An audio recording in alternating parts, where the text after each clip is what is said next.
स्थानीय सरकारले पनि कमलको जरा उत्खनन बन्द के गर्दाखेरि चाहिँ चासो लिने, तर यहाँ रेलिङहरू थुप्रै भाँचिया छन्। यो मात्र होइन, रेलिङहरू भाँचिया छ, फोहोर भएको छ। मैले पनि यो बेला बेलामा लेखेको छु कमल द ग्रुप भयो भने। स्वतस्फूर्त रूपमा हो यो चाहिँ हामीले एउटा टोयलेटमा दुर्गन्ध रहित होस्, दुर्गन्ध मुक्त होस् भन्नको लागि एउटा फिनाइल पनि राखिदिएको छौँ र दुईवटा हार्पिकहरू यो शौचालय सफा गर्न। भोलि पनि हाम्रो शनिबार कार्यक्रम छ। साप्ताहिक रूपमा हामी फोटोग्राफरहरूले प्रत्येक शनिबार चाहिँ नि सरसफाइ कार्यक्रम गर्ने गर्दछौँ। हेलो साथीहरू, अहिले छु म यहाँ पूर्वी रुकुमको कमलदहमा। आज चाहिँ हाम्रो कमलदहमा चाहिँ हाम्रो फोटोग्राफर समूहबाट चाहिँ हाम्रो डस्टबिन वितरण कार्यक्रम रहेको छ। के छ रमेश दाइ, आजको हाम्रो डस्टबिन वितरण कार्यक्रममा हामी आज छौँ कमलदहमा। हजुर, हामी चाहिँ नि आज यो विशेष गरेर कमलदहमा प्लास्टिक जन्य फोहोरहरू धेरै नै बढेको कारण पर्यटकहरूलाई जथाभावी फोहोर फाल्न मनाही छ र यो फोहोर व्यवस्थापन गर्न सहज होस् भनेर चाहिँ हामीले फोटोग्राफरसँग मिलेर डस्टबिन वितरण कार्यक्रम राख्यौँ। टोयलेटको अवस्था चाहिँ यस्तो छ।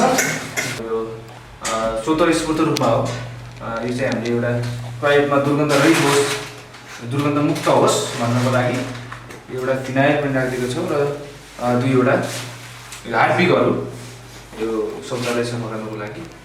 भोलिको कार्यक्रममा सरसफाइ कार्यक्रममा सम्भवतः हामी आफै पनि सफा जमर्को गरिरहेका छौँ यो टोयलेटमा। अब यति गरेपछि हाम्रो शौचालय चाहिँ दुर्गन्धमुक्त रहोस् भन्ने उद्देश्य नै हो।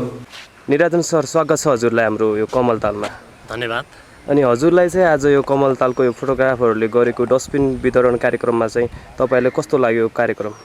एकदम गजब छ।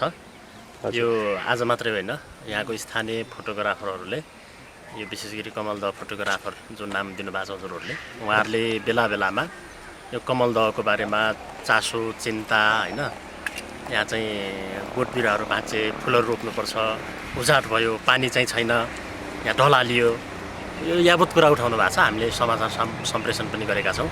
यो कुराको मध्यनजर गरेर यो कमल दह फोटोग्राफरको टिमले यहाँ चाहिँ यो डस्टबिनहरू राखेको छ। एकदम सराहनीय काम छ। यो खास गर्नुपर्थ्यो कसले भने स्थानीय सरकारले पनि कमलको जरा उत्खनन बन्द के गर्दाखेरि चाहिँ चासो लिने, तर यहाँ रेलिङहरू थुप्रै भाँचिया छन्। यो मात्र होइन, रेलिङहरू भाँचिया छ, फोहोर भएको छ। मैले पनि यो बेला बेलामा लेखेको छु कमल द ग्रुप भयो भनेर। यो डस्टबिन राख्ने कार्य मात्रै नभएर यो एउटा साङ्केतिक रूपमा उहाँहरूको सृजनशील कामद्वारा चाहिँ यहाँको सम्बन्धित निकायको खबरदारी पनि गर्न खोज्नु भयो। यो एकदम स्वागत योग्य विषय छ र पर्यटकहरूलाई पनि तपाईँहरू रम्नुहुन्छ, टिकटक बनाउनुहुन्छ, रिल्स बनाउनुहुन्छ होइन, यसको तोडफोड गरेर यहाँ फोहोर बनाएर दुर्गन्ध बनाएर बनाएको कुरा त्यति राम्रो हुँदैन। यो हरेक ठाउँमा डस्टबिनहरू छ। यो डस्टबिनमा तपाईँले लिएका फोहोर वस्तु चिजहरू ट्याक्कै चाहिँ डस्टबिनमै राख्नु होला। अबदेखि यो अहिले डस्टबिन मात्र राख्नु भएको छ होइन, हामी पनि छौँ।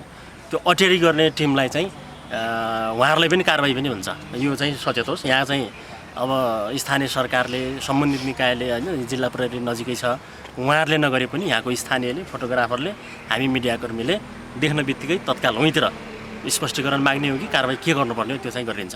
एकदम ढुक्क हुनुहोला। मिडियाको टिमको पूर्ण समर्थन हुन्छ। यहाँ स्थानीय यो कमल द फोटोग्राफरहरूले गर्न खोज्नु भएको काम उहाँले कुनै व्यक्तिगत आफ्नो घरलाई राम्रो बनाउन निम्ति गर्न खोज्नु भएन। यहाँ फुलहरू रोप्नु भएको छ, बिरुवाहरू बेला बेलामा सफा गर्नुहुन्छ, कमल द राम्रो बनाम भन्नुभएको छ। यो छुट्टै उहाँहरूले चाहिँ पछि चाहिँ आफ्नो बनाउनलाई बनाउन खोज्नु भयो होइन। यो चाहिँ जिल्लाको एउटा मुटु हो। यसलाई चाहिँ राम्रो होस्, यहाँको रुकुमको परिचय राम्रो जाओस् भनेर चाहिँ उहाँहरूले गर्न खोज्नु भएको कुरामा पूर्वी रुकुमको मिडियाले पूर्ण समर्थन गर्छ। सबै मिडियाले, म चाहिँ महासङ्घको प्रतिनिधि पनि भएको कारणले मिडियाकर्मीले सबै चाहिँ यो कार्यलाई समर्थन गर्छ, गर्नेछ, गर्दै आएको पनि छ र आगामी दिनमा उहाँहरूको हकितको निम्ति लड्ने पनि छ। हस्, धन्यवाद। हस्, धन्यवाद। डस्टबिन राखेर चाहिँ हाम्रो भ्याइसकेको छ। अब हाम्रो आजको कार्यक्रम चाहिँ कस्तो लाग्यो त? हाम्रो रमेश दाइले सुरु गर्नु न। आजको कार्यक्रम हामीले यो कार्यक्रम गर्न पाउँदाखेरि एकदमै गौरवान्वित र एउटा जिम्मेवारी नागरिकको अनुभूति भएको छ, जुन चाहिँ सबैमा हुँदैन त्यो कुराहरू। कमल द परिसरभित्रमा पर्यटकहरू एकदमै बाक्लो अवस्थामा आउने भएको हुनाले प्लास्टिक जन्य कुराहरू अलिकति नियन्त्रण गर्न सजिलो होस्, सहज होस्, उहाँहरूलाई पनि फोहोरलाई नियन्त्रण गर्न सजिलो होस् र पालिकाले खटाएको कर्मचारीलाई पनि फोहोर सङ्कलन गर्न सजिलो होस् भन्ने उद्देश्यका साथ हामीले जुन एउटा पहल गऱ्यौँ डस्टबिन राख्ने कुराहरू यो एउटा सुरुवाती चरण मात्रै हो।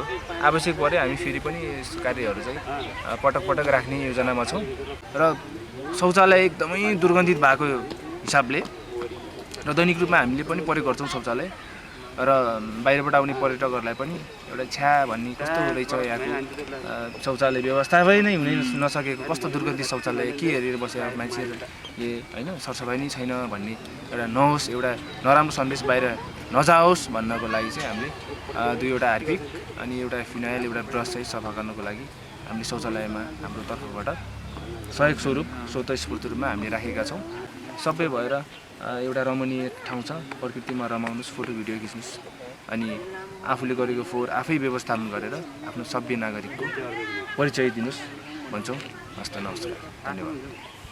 अनि हाम्रो दिल्लीको केही छ मनमा? मेरो त्यस्तो केही छैन, जे भन्नुहुन्थ्यो हाम्रो रमेश दाइले भनिसक्नुभयो त्यही हो। अब तपाईँहरू कमलदहमा प्रवेश गर्दाखेरि फोहोर गर्नुहुन्न भन्ने मानसिकता बनाएर आउनु पऱ्यो। अनि यदि फोहोर गरिहाल्यो भने पनि कमलदहमा डस्टबिनहरू यताउता छ, त्योमा आएर फोहोर सङ्कलन गर्ने अनि आएर यो कमलदहको वरिपरि जहाँ पनि के फोहोर नफाल्ने, बरु उता गएर फोहोर गऱ्यो भने कागजमा टिपेर लिएर यहीँ डस्टबिनमा राख्ने। अनि अर्को कुरा चाहिँ यहाँ बढ्दै गएको के छ भनेदेखि कमल फुल टिप्ने। यो फुल टिप्यो भने कमल तालको यो सौन्दर्यता हराउँछ भन्ने मानसिकता बोकेर आउनु होला, टिप्न पनि मनाइ छ। त्यही हो। र भोलि पनि हाम्रो शनिबार कार्यक्रम छ। साप्ताहिक रूपमा हामी फोटोग्राफरहरूले प्रत्येक शनिबार चाहिँ नि सरसफाइ कार्यक्रम गर्ने गर्दछौँ। भोलि बिहान ठिक 6 बजे उपस्थित भएर कमलदहलाई सुन्दर बनाउन, यहाँको बोट बिरुवाहरूलाई गोडमेल गर्न र प्लास्टिक जन्ने कुराहरूले व्यवस्थापन गर्नको लागि जो कोही इच्छुक हुनुहुन्छ, कमलदहलाई माया प्रेम गर्नुहुन्छ, अपनत्व राख्नुहुन्छ, उहाँहरू सबैलाई एकदमै चुले निम्तो छ। भोलि बिहान समय ठिक 6 बजे शनिबारको दिन हो। आउनुहोस्, तपाईँ हामी सबै मिलेर हातेमालो गरौँ। रुकुम पूर्वको पहिलो पर्यटकीय गन्तव्य रुकुम पूर्वलाई र यो कमलदह परिसरलाई स्वच्छ र सफा राखेर पर्यटकहरू आकर्षण गर्ने एउटा केन्द्रबिन्दु बनाऊ। हस्त नमस्कार।